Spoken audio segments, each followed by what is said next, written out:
अस्सलाम वालेकुम नाज़रीन, अव्हां ॾिसी रहिया आहियो सिंध आवाज़ न्यूज़ ऐं आऊं आहियां मोमल सिंधी।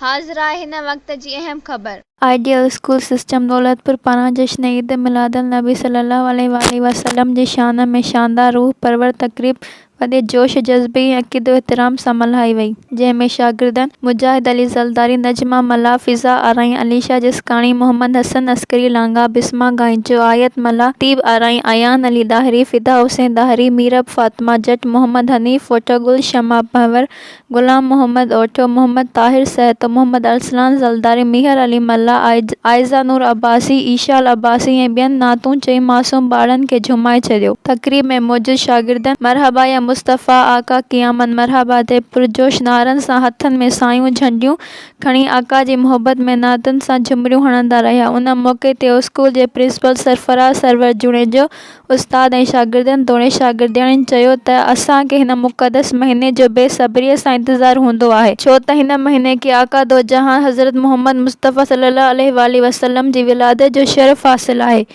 हिन करे ही महीनो असांजे लाइ वॾो भाॻ, बरकत ऐं नसीब वारो महीनो आहे। आख़िर में सलाम अक़ीदत बादुआए ख़ैर घुरी ॿारनि में लंगर तक़सीम कयो वियो।